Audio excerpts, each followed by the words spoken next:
So my name is Georgina Rosel. So I am a staff here at Sac State, and I'm also a member of a club here at Sac State called Central Americans for Empowerment. So thank you for joining us on this day to celebrate the life of Oscar Romero.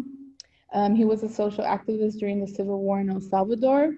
Alongside with the community members, Sacramento State faculty, staff, and students, we've put together this virtual panel to discuss Romero's legacy. And the reason why we put this panel together is because we want to inform the community more on Central American leaders, as well as reminding the community on like the social contributions that Romero made to El Salvador, as well as what is happening now.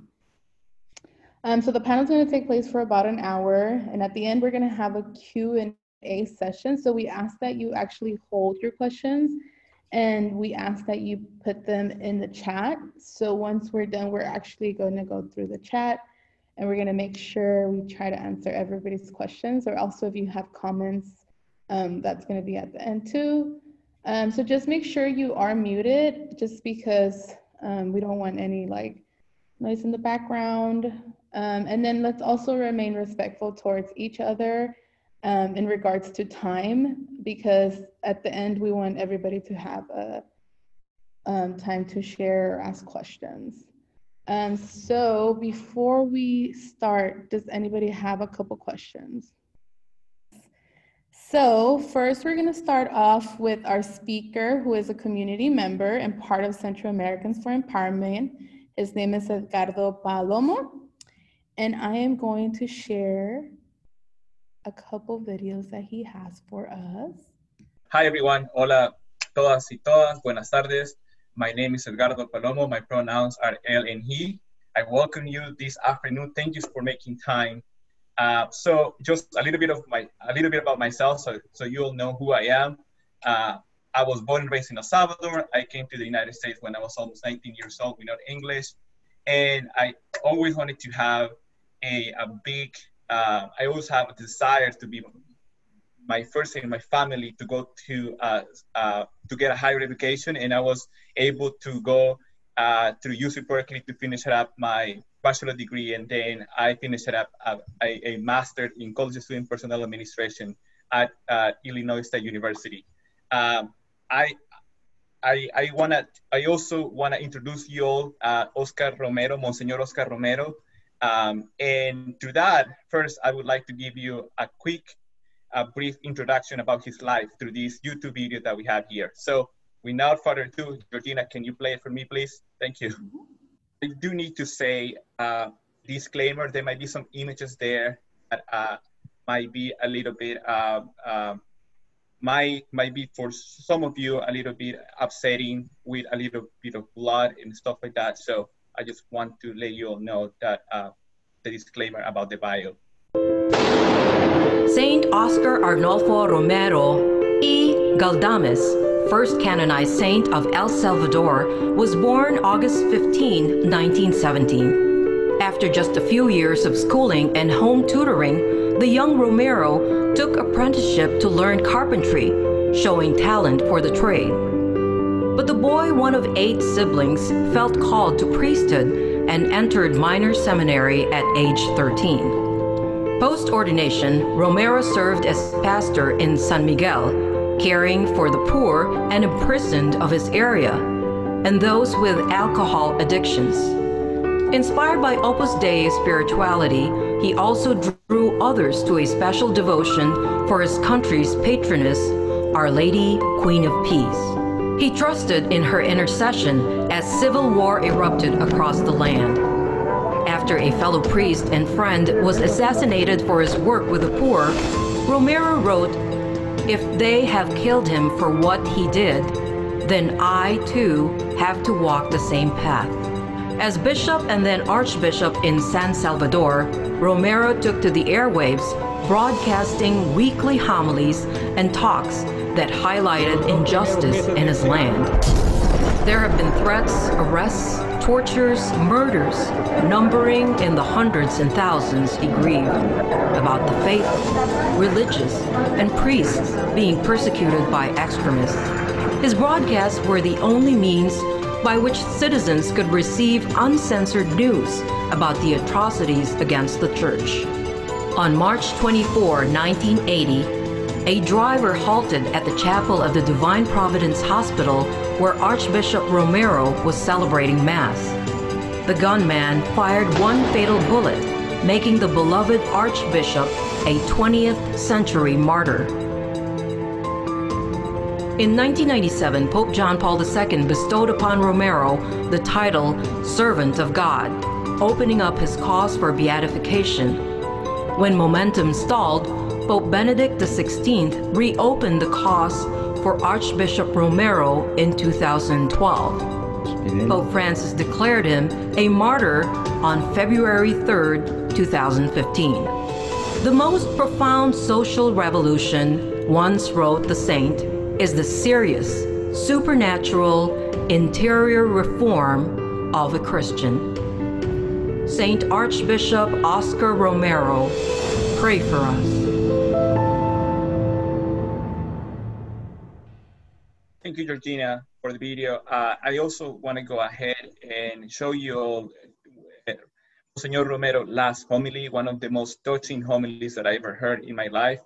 It's in Spanish, but it has subtitle right underneath, so you can read it. This was the homily that most people said that this was why he was killed for, even though he's been working with the underrepresented and poor communities in El Salvador way, way back since that happened. But this is something that every time that I hear it, and since was I little, I was able to hear about this, and through also through word of mouth, through my grandparents, I was able to know about this homily. It's really touching, and it's pretty much brought me to tears every time that I hear it. So it's just a 2-minute, YouTube homily that we're all gonna see now.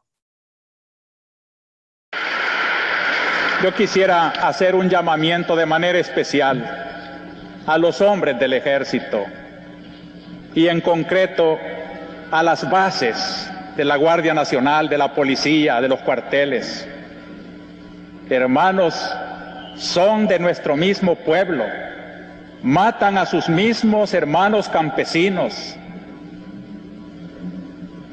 y ante una orden de matar que dé un hombre, debe de prevalecer la ley de Dios que dice no matar.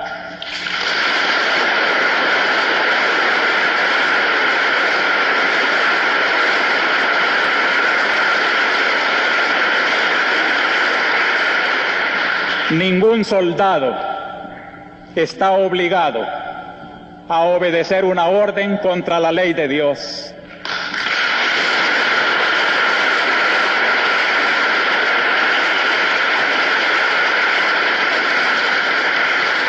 Una ley inmoral, nadie tiene que cumplirla.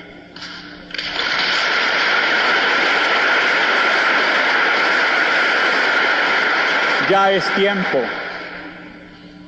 de que recuperen su conciencia y que obedezcan antes a su conciencia que a la orden del pecado.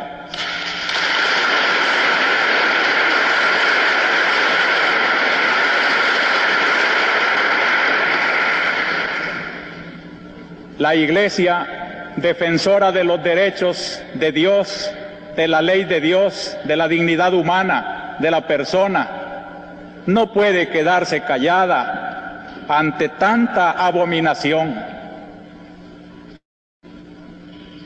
Queremos que el gobierno tome en serio que de nada sirven las reformas si van teñidas con tanta sangre.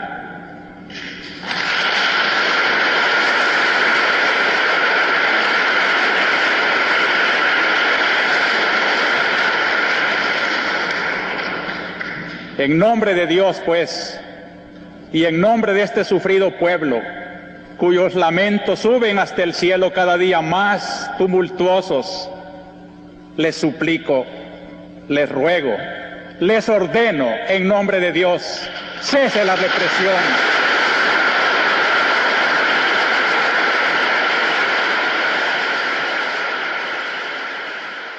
Thank you, Georgina. The way that I understood it before, in the way that I understand it now, that at the time, Monsignor Oscar Romero was a call for peace, a call for stopping the killing of one another. So that is something that I want to tell you about the context of El Salvador at the time that you might know. So we have a bloody civil war in El Salvador from 1979 under the peace accords in 1992. We had in El Salvador a history, a big history of big inequality, people suffering, the rich getting rich and the poor getting rich, and the poor getting poorer. So some of the what Oscar Romero wanted to implement was to make sure that in his position of power, most of the communities was able to not only hear the leading voice, but also to make sure that they understand that they could have a better life, you know. And that is something that is really significant for me also today, as we every day in this context, right? We have COVID-19, we have the economy is not doing, there is some uncertainties with the economy. We also have, you know, something that had happened in this country, in the United States, with police brutality, and also a reckoning of that, right? And we have a lot of anti-Blackness around that it needs to stop. So I think the message of Oscar Romero can translate to many latitudes by just a call for peace, a call for reforms, a call for a change, a positive change that they can change not only the life of you know, some people there that are empowered by the life of us. So that is why it's so significant for me. And thank you so much for letting me this time to talk to you about my little perspective about the life and legacy of Monsignor Oscar Romero. Thank you. Thank you so much, Edgardo. So next up, we have a member of an organization called U.S. El Salvador Sister Cities, and Maria Elena Martinez. Hello. I am going to be reading a lot because as you might notice, my English is my second language. And so I feel like in order to really get to the point and tell you my experience of what I choose to share today, I really want to do it as good as possible. So my name is Maria Elena. I was born and raised in El Salvador in 1966. In 1989, during one of the most intense periods of the civil war in El Salvador, I fled the country after having participated actively in the struggles at the previous years as a university student.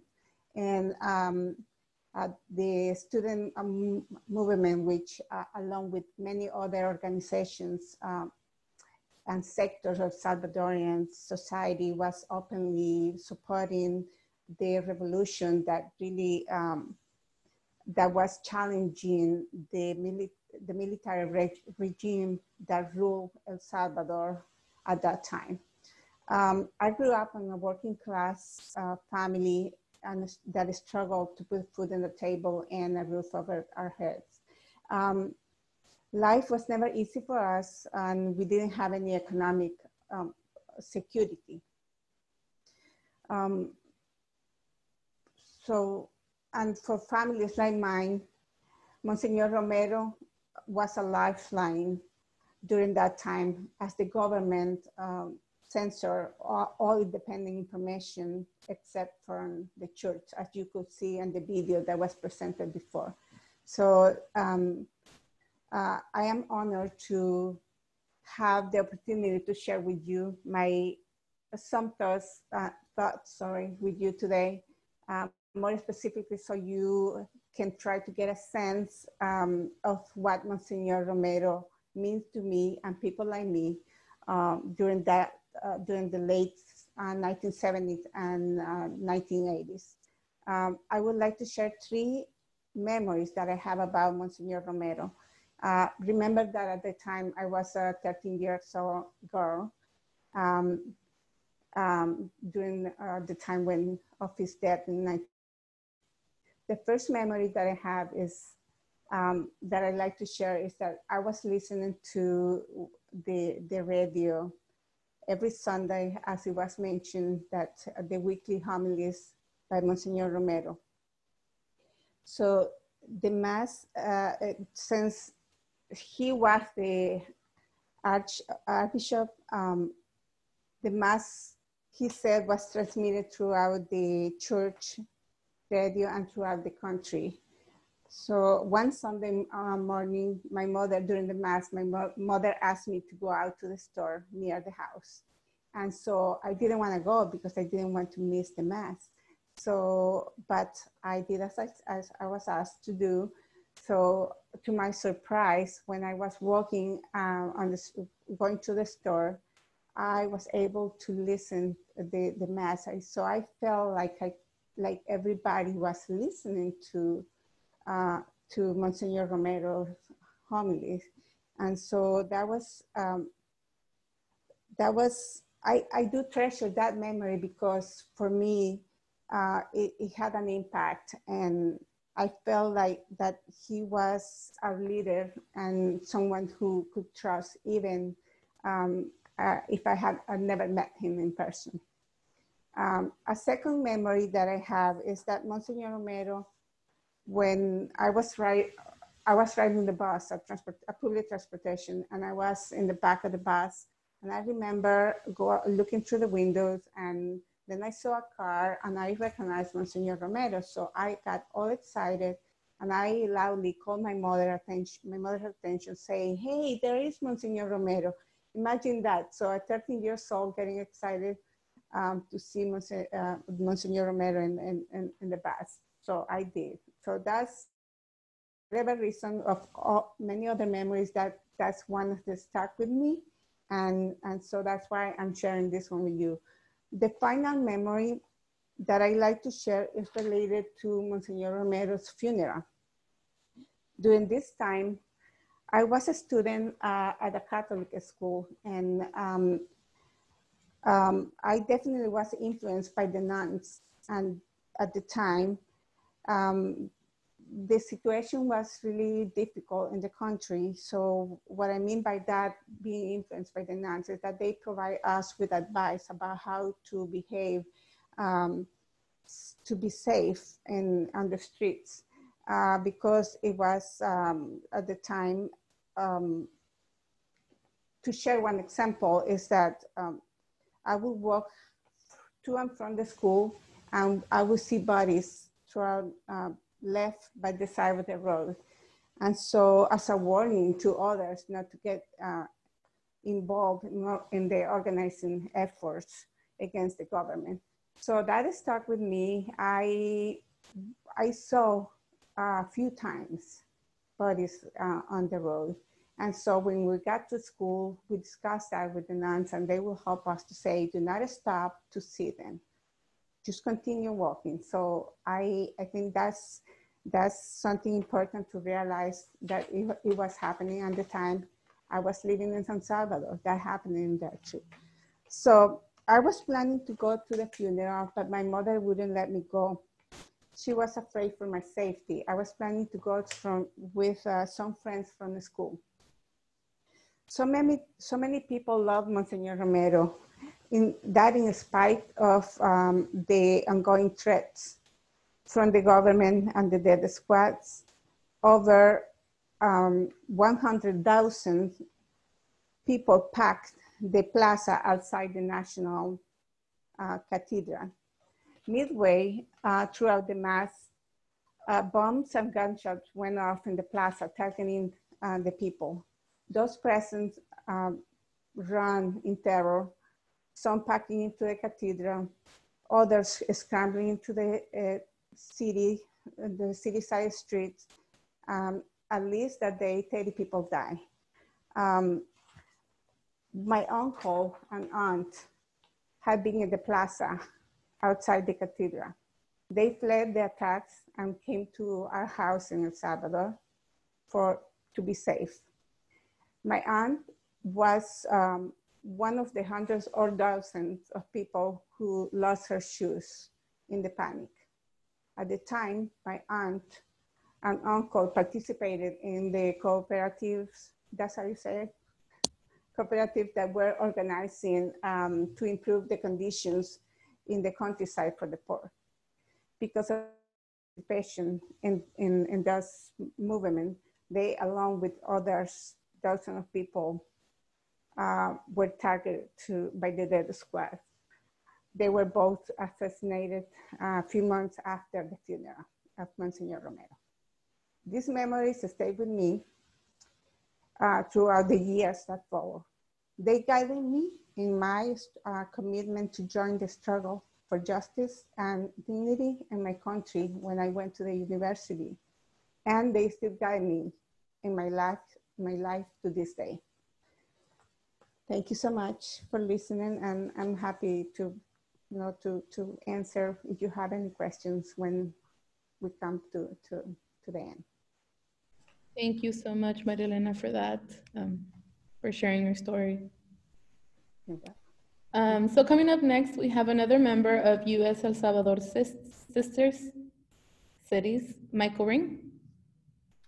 Yeah, thank you, Georgina, and thank you, Maria Elena and Edgardo, for sharing your experiences and your thoughts.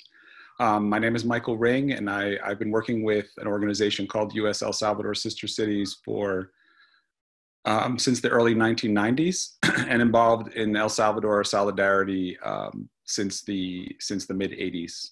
And Monsignor Romero has had a strong impact on my life as well. But my focus in sharing with you will be sort of what Romero went through that is relevant for today. And I wanted to share the three basic ideas that I think, as Edgardo mentioned earlier, we know this is true at all times in our country, but particularly while we're watching police gun down Black people in the streets and then beat up protesters afterwards, while we're watching at least 120,000 people be given up for dead by the government that doesn't value them. And mostly those people are poor, working class people of color that have been devalued so we all can go back to work, quote unquote. I think it's very appropriate to think about Romero and what he did. And so the three things I wanted to mention was to look at Romero as someone who was willing to open up his eyes to reality, even though he had the privilege not to. He chose to go ahead and do that. The second thing is that he was very committed to accompanying and standing with those most vulnerable in the society and centering them and their protagonism as the place to do your work. He didn't look at the poor just in a sense of charity. If you look back at his writings, he saw the poor in movement, demanding social justice, demanding their dignity, and he stood with them in spite of grave danger, both for them and for himself. And the third thing is, and I sort of just alluded to it, is to stay courageous and speak the truth, and in Romero's case, regardless of the consequences. So just to elaborate a little bit more on how he experienced that and how he stepped forward, it's important, and Edgardo, both in the video and in some of his comments have pointed to, Romero was not an activist through most of his life. He was a man of great prayer. He was a man who was very quiet.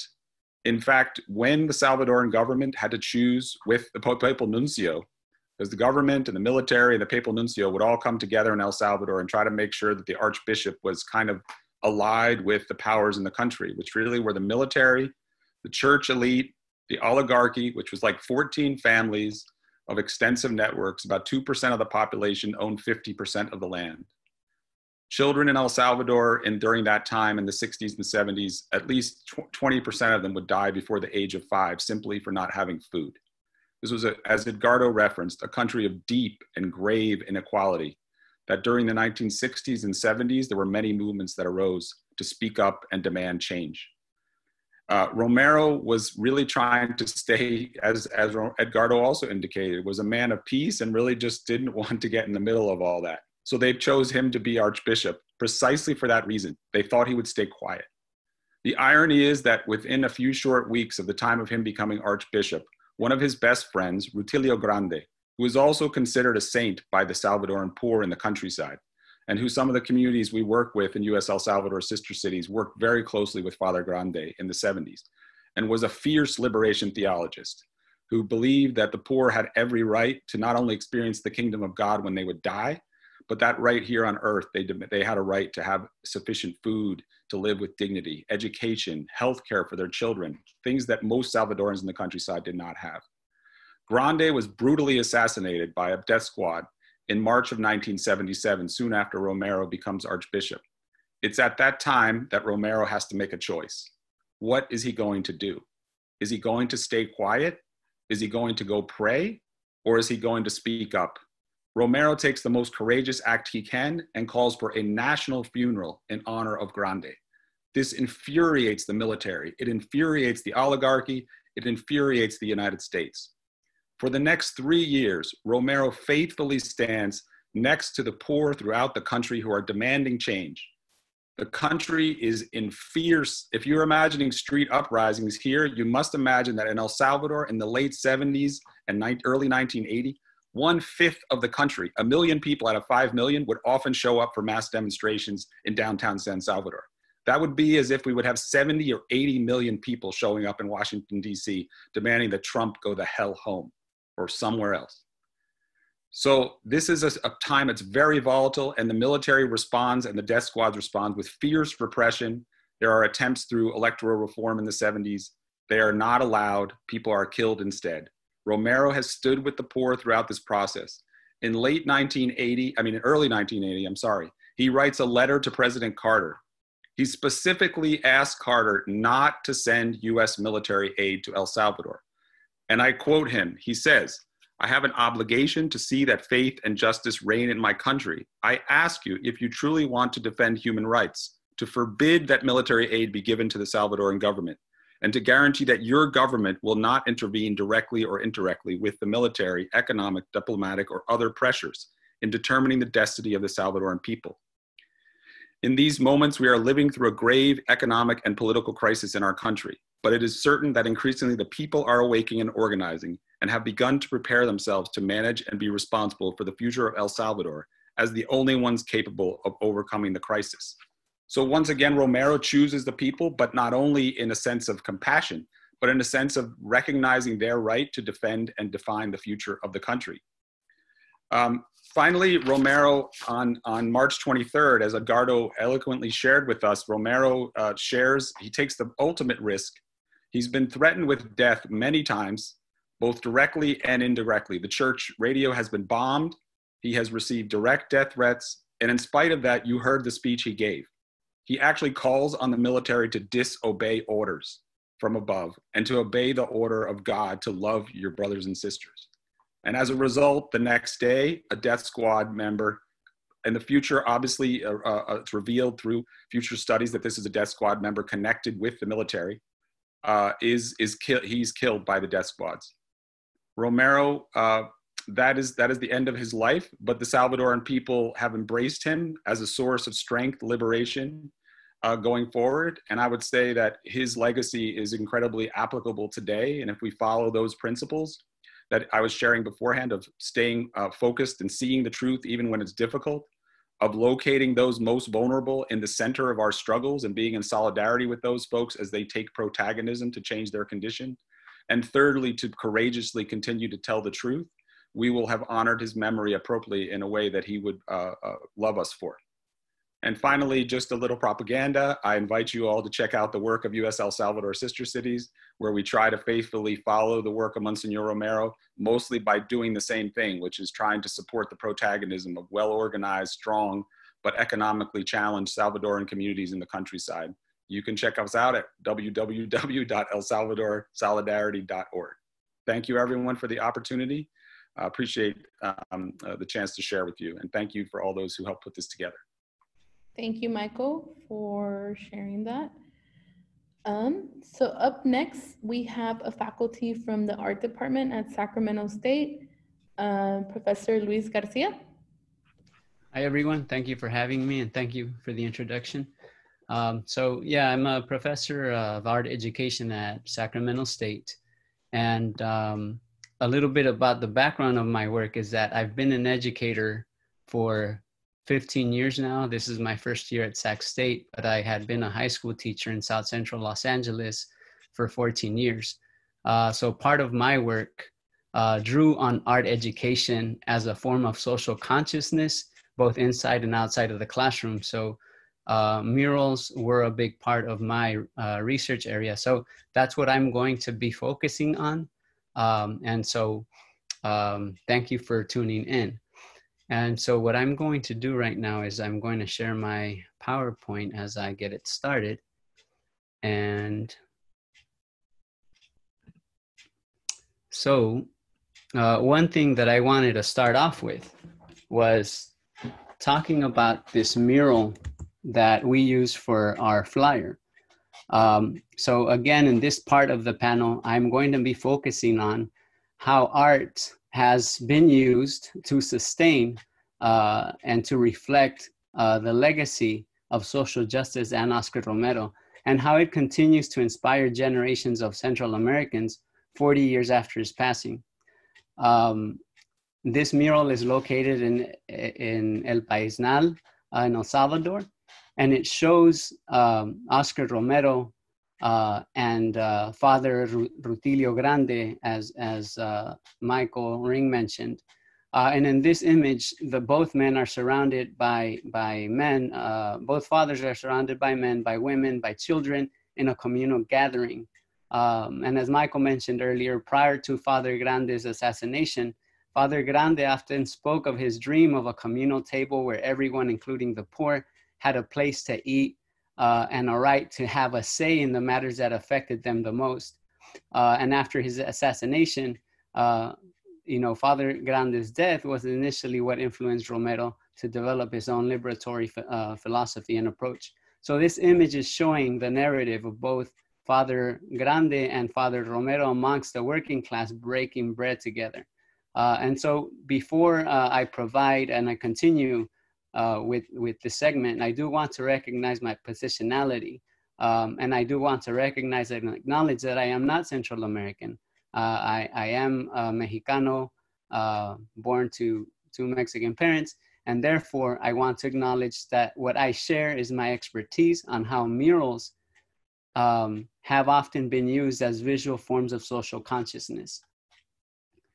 So in this next image, let's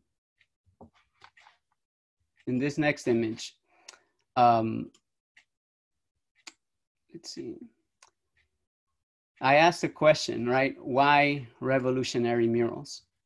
And I say revolutionary murals because in different parts of Latin America, artists from Nicaragua, Mexico, El Salvador, and Cuba have documented their historical identities via the mural movements that have come out of revolutions led by the working classes and have served as forms of visual literacy for social consciousness. And so, for example, in this image, Father Romero's portrait is shown overlooking the land and the people that work it, along with younger generations. And with the quote that reads, with a quote that translates to the structures of social injustice are the ones that have slowly killed our poor. And so in murals, for the most part, it's a visual message that has the most impact. But in this case, Father Romero's quote continues to speak to us and is a relevant way to understand our own social circumstances. And to answer that question, right, why do I say revolutionary murals? Is to understand that revolutionary murals have always served the purpose of developing social consciousness through images and or text. And so one of the things that I wanted to reflect was this in particular, and this painting was a mural done by artist Isaías Mata, a Salvadoran muralist. And the title of this mural is called Parafraseando la Historia de El Salvador. And so when we think about the historical atrocities that the poor have experienced, we can oftentimes read about it and gather information, but through art, it invokes the viewer to feel uncomfortable and to have an understanding that these circumstances, having an understanding of these circumstances are simply forcing us to visually dialogue with the violence of these narratives. And so additionally, these murals document the history of El Salvador and continue to teach the masses of the purpose behind Oscar Romero's liberatory, philosophy. And that is, his concern for the voiceless and a dedication and determination to improve the lives of the poor. And so this other mural, which is located in San Antonio, Los Ranchos, is depicting the massacre at the Sumpul River in Chalatenango. And so, this shows, the reality of how government soldiers fired on peasants fleeing to cross the river to seek refuge. And approximately 600 people died, including many children from gunfire or by drowning. This next image shows a close-up of a mural painted in rural Arcatao, Chalatenango, depicting the 1980 massacre at the Sumpul River that left 300 civilians dead. The mural is painted by Fernando Yort. But you can see how uncomfortable this mural is to look at, right? When there's families being torn apart and soldiers just blazing gunfire on families. And so one of the things that I wanted to point out also is understanding, right? What have these acts of war against the working poor in El Salvador, what have they created, right? In terms of our modern time, even here in the United States, right? And so drawing from Lacey Abrego's book, Sacrificing Families, she talks about the Salvadoran context, right? As a massive migration for Salvadorans to the US in the early 80s, mainly in response to the Civil War. Sorry, wrong order. The US role in supporting the military set those conditions for those consequences of the Civil War. And despite the US government's role in the war, it did not recognize Salvadorans as political refugees. And the US government has failed to take responsibility for its role in the violation and devastation that pushed so many Salvadorans out of their country. So in talking about how, there's this diaspora of the Salvador or Central Americans to the United States, I want to bring some of the murals that I think I got disconnected. Can you all hear me? Okay. Yes. So one of the things I can continue doing is talking about how Judith Vaca's mural at Garrison, right? It depicts when thousands of Central Americans fled the brutality of the Civil War, right? And Garrison has been working with Central Americans in Los Angeles to change the unjust immigration system, advocate for education reform, and it's an immigrant rights organization specifically for Central Americans. And so the image that we had seen earlier shows how the Central Americans are leaving their homes, leaving their cities, while carrying the images of the so just touching up on the mural that was up before is that it shows the people from El Salvador leaving their cities, leaving their homes due to the war, and they're carrying the image of Oscar Romero. And so among them is Rigoberta Menchú, and a mother and child being persecuted by the military men that are going to murder them. And in the background, you do see a helicopter that's referencing the US involvement in El Salvador. So I don't know if I can, I think one of the things that I'm going to do right now is just kind of briefly talk about how there's Oscar Romero murals that commemorate him in San Francisco in Balmy Alley by another female muralist named Juana Alicia. And in her painting, she includes a quote, "Una ley inmoral, nadie tiene que cumplirla, no one should comply with an immoral law." Another mural that I wanted to point out was at USC's El Centro Chicano, right? And out of all places, right, a private school like USC could be alienating for so many students of color. And so one of the things that they have is they have a mural of different civil rights leaders, one of which includes Oscar Romero. And so to make students feel that this is a place for them, right, and diverse students. And so one last thing that I want to say is that we need to understand that these narratives of social justice are intergenerational, they're intercultural, and they continue to create opportunities for the voiceless to understand their social structures and to understand that they can, that these structures can be defeated from within.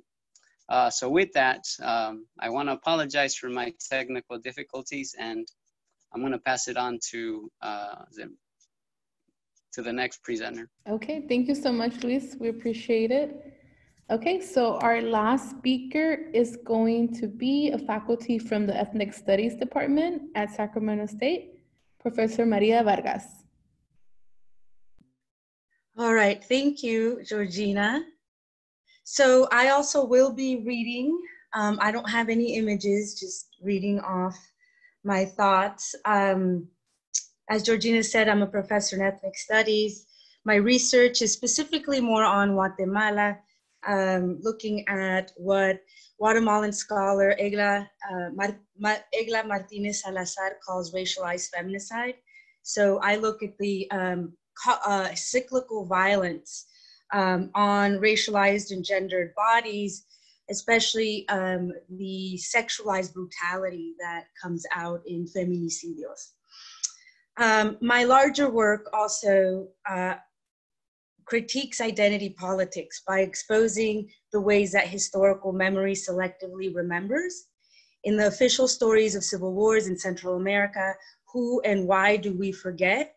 For example, the revolutionaries and martyrs that are remembered in the dominant narrative of political violence are made visible through racialized and heteropatriarchal structures, despite the class analysis. And you'll see a little bit of that, like remnants of my work in this presentation. So Rebecca Chop and Ethna Reagan defined liberation theology as, quote, originating in Latin America in the 1960s in context of political and economic oppression, which seeks to apply the Christian faith from the standpoint of the needs of the poor and exploited. The Catholic Church attempted to revitalize itself by showing solidarity with the poor. Subsequently, in what is known as the Second Vatican Council, Latin American bishops met to discuss the oppressing ruling class and the growing poverty among campesinos that caused their children to go hungry, rely on inadequate health care, live in inhumane sanitary conditions, and experience labor exploitation. Therefore, liberation theology centers the need for structural change and preaches a collective spirituality rooted in the concrete reality of the poor. The growth of liberation theology was dependent on grassroots communities and popular organizing where campesinos could voice their concerns and practice a participatory democracy that positioned them as public citizens and valued their human dignity. Furthermore, Chop and Reagan state, quote, liberation theology speaks of God as manifest in the poor, for it arises out of their experience of God, an experience that is dependent upon God's choosing to reveal God's self in the poor. It seeks to guide the transformation of all human beings into new ways of being human. For liberation theologists, the poor symbolize the most despised of the earth, or the crucified people. Therefore, what does it mean when alternative ways of being human are looked for in those who have suffered the most? I see it as liberation theology seeking to redefine the human outside of capitalist and elitist violence and instead search for new ways of living where the privilege of the oligarchy did not depend on the oppression of the campesino. If liberation theology pushed the church towards becoming part of social movements, a challenge, according to liberation theology and Gustavo Gutierrez, was, quote, how to tell the poor of this world that God loves them. However, as John Sobrino states, quote, this is the problem on which Archbishop Romero was able to shed so much light, end of quote. Romero was able to mobilize the poor and spark a mass-scale grassroots democracy because he spoke to the truth or reality of the Salvadoran campesinos, and he did it as an act of love.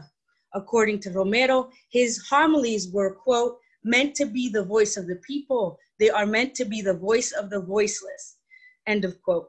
Through Romero's voice, you could hear the, quote, wail of the orphans, the pain of the tortured, the silence of the murdered, the anguish of the persecuted, the tragedy of the campesinos, and the agony of a people, end of quote. The cry was the suffering of the Salvadoran poor at the hands of the brutal Salvadoran coffee oligarchy that ruled through the militarization of the country and extreme military repression. According to Sobrino, the Salvadoran people understood the word of Romero as the word of God. However, quote, it was the word that possessed him. It filled him with joy, but it also annihilated him, for it required the surrender of his very life, end of quote. Shortly before his death, Romero stated in an interview, quote, I shall be offering my blood for the redemption and resurrection of El Salvador. May the blood be the seed of liberty and a sigh of hope that will soon become a reality, end of quote. Almost 20 years after the assassination of Oscar Romero, Guatemalan Archbishop Juan José Gerardi also died defending the truth. Gerardi helped create the Human Rights Office in the Archbishop of Guatemala and conducted interviews for a historical memory report entitled Nunca Más, or Never Again. Through the collection of testimonies from the poor and indigenous communities that were most affected during the Guatemalan Civil War, Nunca Más illuminated the atrocities committed by the Guatemalan military. Nunca Más was the first historical memory report in Central America to name the perpetrators. Gerardi had received multiple death threats to not release the report, but was not intimidated. And 2 days after the report was published, he was found bludgeoned to death in his home. And also after investigation, it was found that it was 2 military officers. Romero and Gerardi are remembered as revolutionaries and martyrs due to their high-ranking position in the church and their gender and heterosexual identity as straight men. Identity politics matters here because despite their tragic death, both incited national and international outrage after they were murdered, and the beliefs and values that they fought for were recognized through the religious and political historical moment of liberation theology. I emphasize identity politics because as important as it is to remember Romero in his 40th anniversary, it is just as important to reflect on revolutionaries who have been rendered absent throughout the history and don't have annual anniversaries because their identity politics and values that they fought for fall outside of masculine normative identities. We are currently living in a time where human rights defenders, including indigenous people, women, LGBTI plus people, fight against political and economic injustices and gender violence produced under a neoliberal model that privatizes public services, invests in mega development projects, and breeds a brutal misogyny that feminist scholar Julia Fragoso claims, quote, transforms women's bodies into sexually fetishized commodities. According to a 2019 report by the International Foundation for the Protection of Human Rights Defender, the report states, defenders, quote, working on LGBTI rights are among the most at risk in the Americas. While land, indigenous people, and environmental right defenders are criminalized, attacked, and killed because their work has implications on profit margins and political interests, LGBTI plus human rights defenders were mostly targeted by those who fundamentally disagree with their right to equality, end of quote. Salvadoran trans activist Jade Camila Diaz was killed on October 2019. Diaz was deeply involved in issues of forced displacement and migration affecting the trans community in El Salvador. In 2016, the Inter-American Commission on Human Rights denounced the murder of Evelyn Zulma Alegría Robles, a member of the trans activist organization Queens of the Night. The extreme brutality of such feminicide was evident in Evelyn's case. She was found, quote, with her teeth missing, her hair pulled out, her throat had been cut, and the toxicology report showed traces of high toxicity, apparently consistent with the administration of poison, end of quote. Just like Romero and Gerardi, Evelyn and Jade died for their truth and their deep desire for justice. Regardless of their faith, their commitment to the struggle was an act of love in the hopes that transgender people in Central America stop suffering. However, Evelyn and Jade's murder did not incite national or international outrage like that of Romero and Gerardi. If people don't even know their names, how can they remember them 40 years from now? Just as a human rights defender report stated, LGBTI plus defenders are among the most at risk for violence, not due to political or economic differences, but because their very existence is not worthy of humanity through the eyes of dominant society. Liberation theology understood the importance of structural change and developed a strong Marxist analysis, but lacked an intersectional analysis to disrupt race, gender, and sexual norms that perpetuate homophobia and transphobia and structural violence. But what we can draw from liberation theology is how it formed solidarity with the poor masses that represented for them the crucified people, and looked for better ways of being human in the experiences of the most despised. Despite the essentialist constructions of the poor as all suffering victims, it is imperative that we learn from these social teachings, to create stronger solidarity movements with those who are rendered the most powerless in the social order, and understand that their liberation is contingent on the dismantling of all colonial structures, not only capitalism. We must develop new forms of liberation that work for this historical moment and build a solidarity movement that transgresses identity politics and national borders by grounding itself in structural change in order to bring forth infinite possibilities of revolutions that speak to multiple truths. So that's it. Thank you, Maria. So Maria was our last panelist. I want to thank each and one of you for being able to share a little bit about who Oscar Romero was. And now we're gonna open it up to anyone who has questions or comments. You could put that in the chat for us. Corey said thanks to all the presenters.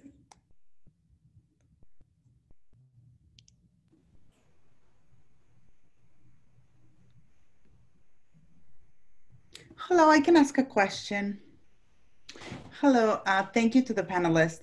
It was a great presentation. I guess my question for all the panelists will be, given sort of the political climate in the U.S., the current administration, its response to even natural disasters in this country, right, in Puerto Rico. Sort of, how do you see the future of our work here in the U.S. as we try to support social movements here in the U.S. and abroad? Sort of the transnational nature of working, with activists in Latin America. How do you see sort of our future? And I guess my question is because I think under this administration makes it clear that the U.S. foreign policy is very hostile to social change anywhere in the US or abroad, but even in sort of more friendly democratic administrations, we have seen sort of the support of coups in Honduras, very explicit sort of support. So how do you see sort of the current administration shaping our work in the future, both as activists, as scholars, but also more broadly sort of US foreign policy? Any thoughts from all of the panelists? I would love to hear about what you think. I could begin with just some ideas, especially right kind of on me ending on the issue of solidarity. So thank you, Heidi, for your question. I mean, it's a loaded question. It's difficult. I find myself kind of processing it, but really hard to keep, along with so many rapid changes, social changes in the US and also in Latin America and the Caribbean, right now as well. We've probably seen on the news that Mexico is also protesting against police brutality. There's also protests coming out in Brazil, right? Brazil, under a very repressive, that I see as dictator of Bolsonaro's administration. So I think, for that solidarity, or like you said, allyship, in terms of for myself, right, before I can think of like the US, I kind of start with my local community here in Sacramento, my colleagues at Sac State, right, this community here. And I also think that as a platform, we need to come together more as Latinx, as Latin Americans, as Chicanos, right, to be able to forge, right, more like a more solid base to confront, right, U.S. foreign policy. I mean, if we look at the sanctuary movement of the 80s, that was very much premised on the faithful communities, right, of people of all races and ethnicities, right, coming together through their faith. So I think right now, right, we just have to find a form of cohesive, right, solidarity, especially in the Chicanx, Latinx, U.S., Latin American community, in terms of also what we're facing here in the U.S. With the detention and disappearance of thousands of Centroamericanos and Mexican and Haitian immigrants, or children locked in cages. So we have a lot, of work to do also in our home, and then to address, right, U.S. foreign policy. Thank you for that. So perhaps to just chime in. I mean, I think, Heidi, that's as Maria said, that's a challenging question because of its scope, but perhaps trying to wrestle it down to two perhaps relevant ideas in the context of what we're talking about today. So first of all, I think it's important that we actually have, and so many people on this call are actually skilled at this, an honest, truthful analysis of what's really going on at the deep level, because everybody likes to talk about Trump. And as I referenced in my own comments earlier, because I couldn't help it, he's particularly awful. But in my humble opinion, Trump is a symptom. He's not in charge. He's actually a symptom of a system that has failed most people worldwide, of course, but also specifically in the United States. And so I think people think that if we just get rid of Trump, we'll be back to be fine. Things were really quite awful for most people around the world prior to Trump. And particularly for the kinds of communities that, whether the kinds of communities that several of us referenced, but the most vulnerable of all kinds were not in good shape coming into 2016. So we need an honest analysis of that. And again, one thing that I found Romero very inspiring about was his willingness to step into that space, because some of us, like myself, have more privilege than others, and he had a lot of privilege. And Maria referenced a little bit of it, and so did Luis and Maria Elena and Edgardo. And he chose to align himself with those most vulnerable. So I think that's relevant in your question as well. How do we respond? Well, if we stay in touch with those most vulnerable, we'll probably make the choice that is most honorable. Secondarily, I think as far as US foreign policy goes, similarly, it's critical that we have an honest analysis of US foreign policy. The United States is an empire. It behaves like an empire. It controls vast tracts across the world for the interests of corporate America and for its own political and diplomatic dominance. And that is very difficult for people in the United States to wrap their heads around, because it is not what we're taught from the day we're born. But I think we have to have an honest analysis, and many of these experiences, like the one we're sharing about El Salvador today, but unfortunately we could have a conversation about countries in Africa, in Asia, of course, all throughout Latin America and the Caribbean, where the United States has consistently acted since its formation to prevent other people from expressing their liberation, whether it was the Haitians in 1804 or anybody since the formation afterwards of the Monroe Doctrine in 1823, and the Salvadoran experience is no different. So I think we've got to be quite honest that people who want to work for justice, we have to look across the border as well as inside the country. And it's very challenging because there's an enormous responsibility that comes with that.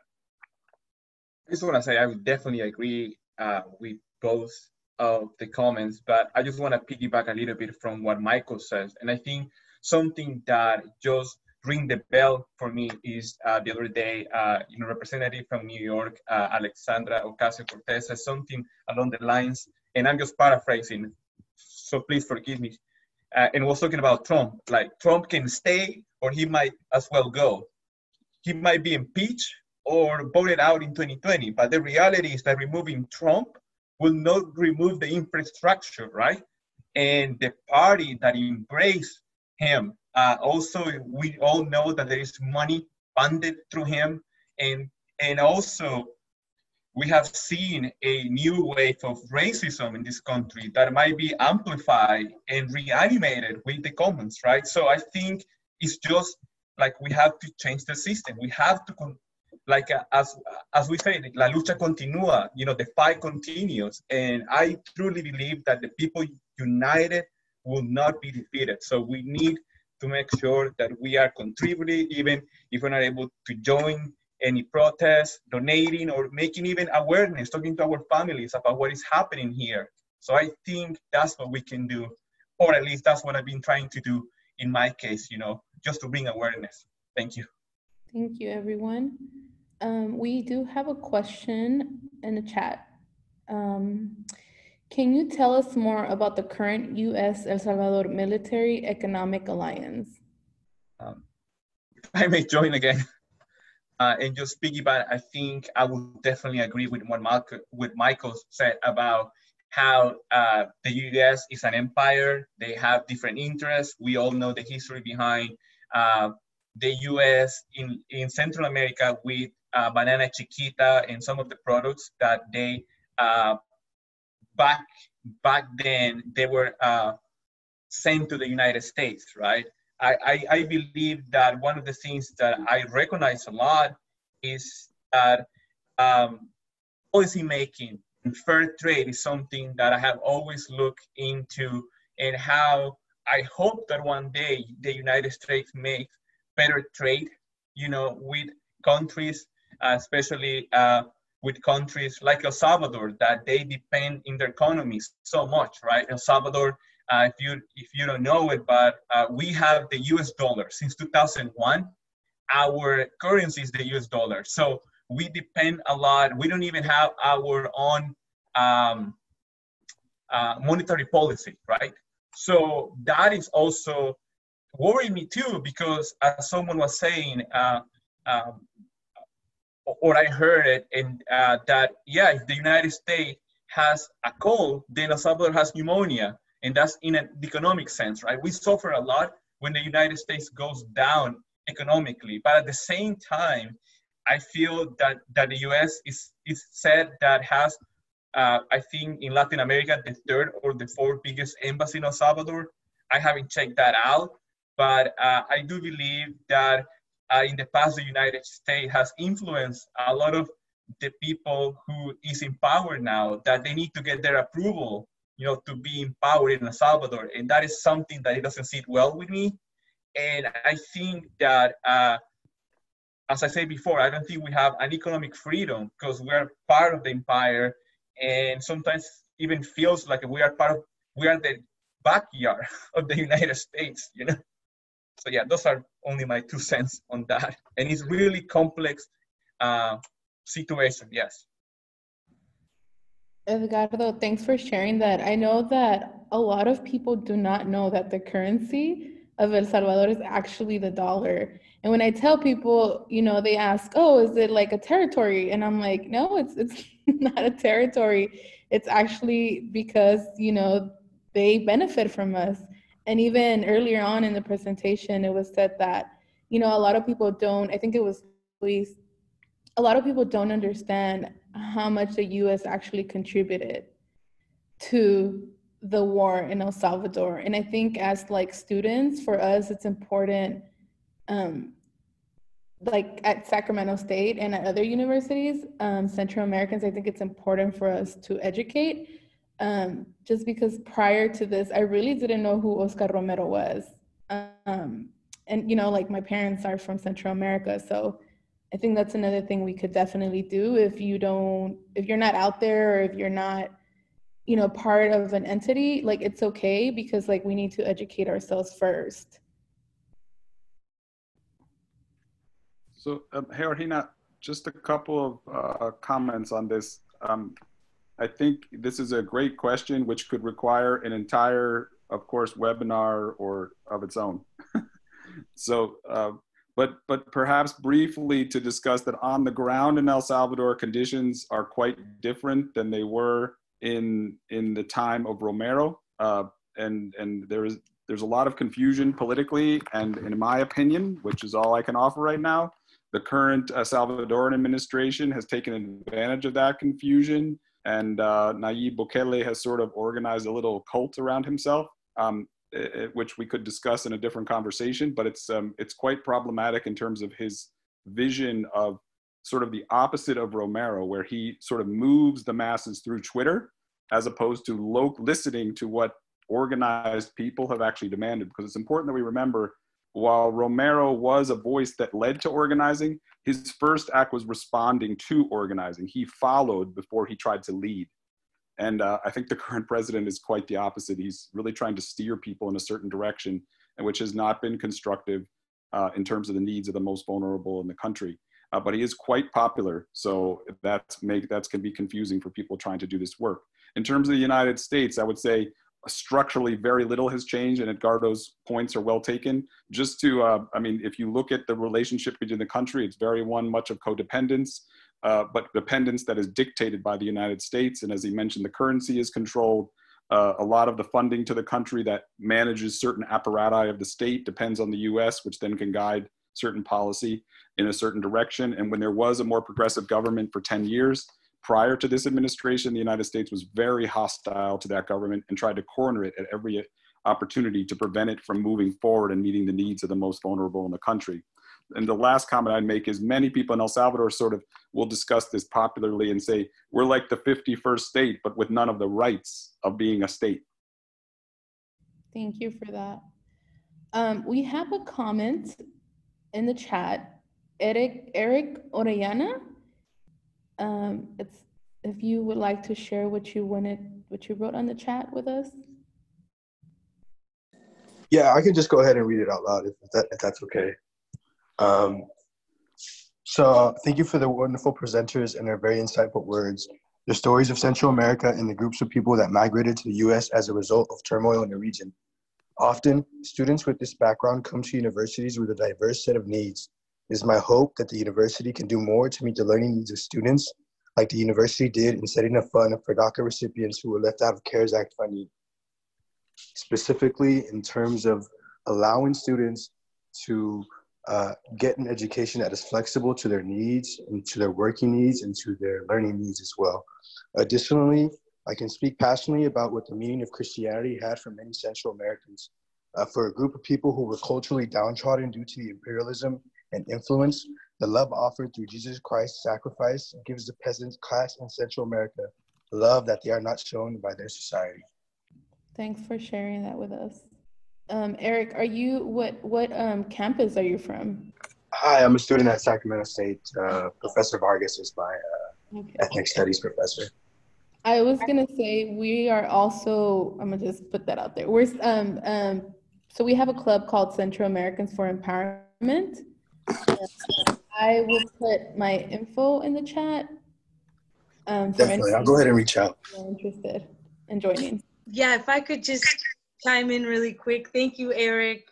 Your words are also very inspirational. And yes, so Eric right now is actually taking my 137 Race in Latin America class right now during the summer term. Certainly, right, I mean, we had talked about it before, how even just, you know, scheduling this panel during this time of my summer term, right, for 137 would be, a, you know, kind of a perfect further access to this type of specifically more Central American knowledge that I would want to do more in my class, but right, I have to cover an entire hemisphere. So thank you for being here, Eric, and I'm glad that you enjoyed it. It was awesome, thank you. If I can kind of jump in and talk a little bit about Eric's comment and what it made me think of. So thank you, Eric, for that. And then I think this might tie into Heidi's first question, or part of her first question, right?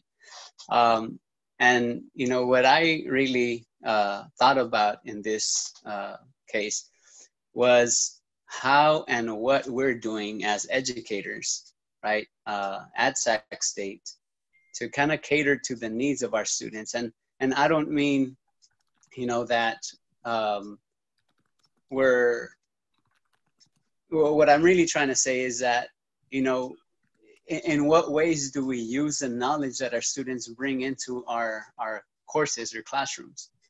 And so, you know, when I think about that, even in an art education context, and it could be really any subject, is how can we use the knowledge that students bring into our classrooms? And here we're talking about diverse students, so it really doesn't matter.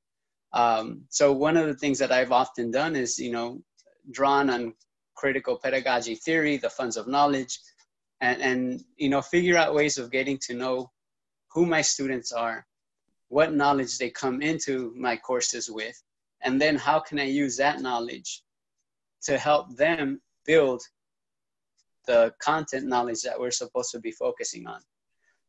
And so I think that oftentimes that helps students feel less alienating, right, in these institutions that they have to navigate.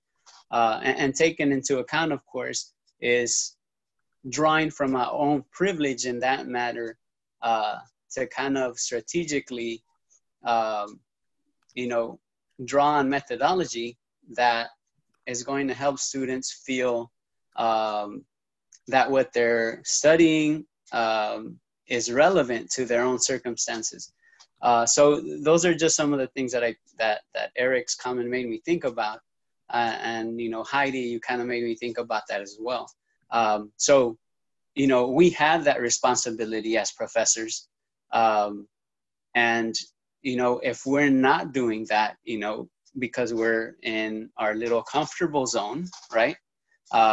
You know, we need to kind of do that outreach and really find out a little bit more about students and what can we use from their home knowledge in our own courses. And you know, figure out ways of connecting what we learn in our courses, you know, outside of our courses and you know, using it to improve the social circumstances that we live in. I think that's exactly what I meant, and I couldn't have said it better myself. And specifically, I want to just highlight one issue that these area of students face. A lot of these students come in with Pell Grants and Cal Grants, and it's wonderful, but they additionally have to work part-time jobs in industries that are not related at all to an education they want to pursue or a career they want to pursue. I think that it's especially important that we match our students with a work that can provide them another form of funds to pursue an education that is meaningful and relevant to the course they are studying, because often these jobs are not relevant, are not meaningful, and just only detract from their pursuit of an education. But I appreciate the opportunity to speak up. Thank you so much for that. We have a question from Karina. Curious to know if anyone can speak on the current political climate in El Salvador and what activism are we currently seeing and how can we support and contribute? Thank you. So I'm privileged here because our organization spends a lot of our time involved in day-to-day work in El Salvador. And as I put in the chat, we have 2 terrific staff people in El Salvador who provide regular updates of what's happening. And I put the blog that they post up on the chat there. I'd encourage people to look there. You'll get some really good information there. And I mean, it's difficult to quickly answer the question any more than I referenced in my earlier comments, but El Salvador's revolutionary process sort of ran its course over like a 50-year period, beginning in the early 70s and really ending with the FMLN's loss of the election in last year's election. And so there's sort of like a resettling of what happens on the ground in El Salvador now. What is the movement that leads to social change? And I think it's a very confusing time. One of the just 2 more hopeful comments though, I would say one is that in reference to some of the things that Maria was bringing up earlier about intersectionality, the post-war period has opened up discussions on El Salvador that just never were even possible before. It is very true, as she mentioned, that violence against trans people, LGBTQ people, and others are serious problems. But the fact is that at least there is some discussion in Salvadoran life about women having the right to choose, about trans people having the right to live, about other groups. There's never been a discussion. Historically, it's been very difficult to talk about racism in El Salvador, which has a long history of its own. And so I think there's a lot of activity that's going on that's very different than the kind of activity that was happening in the late 70s. And there's a lot of ways to connect with those positive movements and emerging. The other positive thing I would say is that some of the groups that were most organized during the war continue that organizing. And the communities we work with are part of a network of about 300 communities that represent about 100,000 people, and they to this day continue to organize for social justice. But it's a very challenging environment. There's all kinds of issues. A lot of the news here is about gangs. There's a whole conversation we should have about how the United States is related to the gang issues in El Salvador, which we don't have time for today. But none of the fundamental issues of social injustice in El Salvador have been resolved. The issues that Maria Elena was speaking to as a working class person in the late 70s, most Salvadorans are still struggling to meet their basic needs. And in terms of the intersectionality with the United States, the huge difference at this time would be that probably up to 2 million Salvadorans are in the diaspora, several of whom are on this call. And those people send vital remittances back home.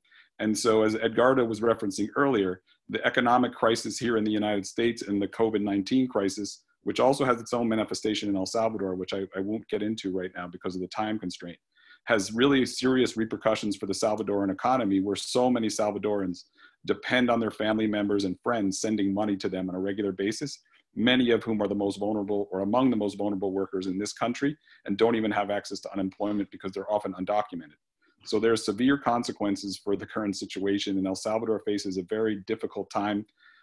It also has serious climate change repercussions, which again, if you go to our website, you'll see there was a major tropical storm that just beat the country down in a fierce way. But there are very resilient, creative, hopeful movements for change. And I think that's the place for those of us interested in accompanying folks to put our efforts and accompany those people in their struggle. And I just want to say 2 things really briefly. I think Michael just said everything that I wanted to say in a few words. That was amazing. But I do want to just reiterate how important it is to think about also Salvador as a young democracy. Like before 1982, we were pretty much ruled by military and dictatorship governments. then we had 20 years of right-wing government, and then we have what they call another 10 years of left-wing governments, right? So right now, this is actually the first time that none of the major two ruling parties in the past is in power, right? And I don't want to get into how the political scene is now in El Salvador with this new government, but I think I also believe that El Salvador, what it needs is first education, second education, and third education. Because some of the rooted problems that we have in order to achieve and bring awareness in the country is to make sure that people have what they need, and also they have education. Because that's, I think, is going to bring awareness about all these different topics that, as Michael was saying, we want to have a social justice reform in El Salvador. But if people are not educated that way, the idiosyncrasy in El Salvador is not going to make them change that mentality, that way of life. So I hope that whoever is in the government moving forward is actually investing more and more and just breaking those barriers and making sure that people not only getting what they need, but they're getting the education. So we're able to move forward in the agenda. Thank you.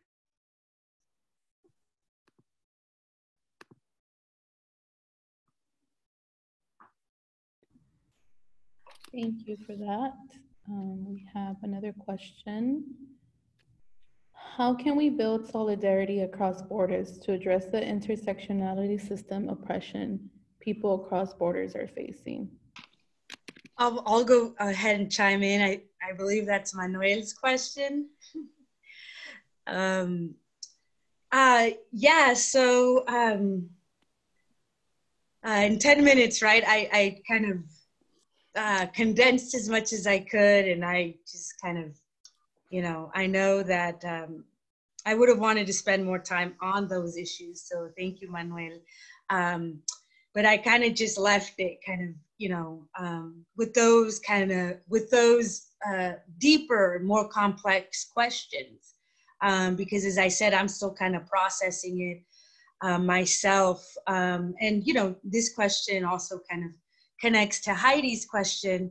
And for me, right, what I was trying to say also in my talk is the colonial structures, all of them, right, capitalism, patriarchy, white supremacy, right, have always been interlocked, and they've always, right, affected the most racialized, gendered, right, subjects, which is really what my work has focused on in terms of indigenous women in Guatemala. So I think that, to me, kind of as what is happening here in the US, right, with the Black Lives Matter movement, maybe that solidarity, right, begins with becoming allies and supporting the most vulnerable, right, which is what I saw Romero and liberation theology do. In that moment, right, it was the poor. So to me, that's why I center, right, transgender people and trans women, right? The killing of trans women, especially Dominican Republic, Honduras, Brazil, is epidemic proportions, right? Honduras, that's why so many, the caravanas, right, were composed of most trans women who had to flee for chance at survival. And then, as Roxana Hernandez, right, they met their death in other forms under ICE custody in the US, right? So I think for me, kind of as we said, right, in the US, it's, kind of supporting and coming behind, right, the Black Lives Matter movement, because liberation of Black people, the dismantling of anti-Black racism in the US and globally, right, means all of our liberation. So I also think that for this contemporary moment, we need to center gender and sexuality more than it ever has been. because we see that those are the people that are dying, that don't count, that don't matter, that don't incite national outrage. And to me, that's where the solidarity begins. Thank you, Maria. So that was our last question. We have come to the end of our panel. I want to thank everybody who made this event possible. Aside from the panelists, I want to thank everybody else and everybody who joined us. This is really nice, you know. So thank you, everybody.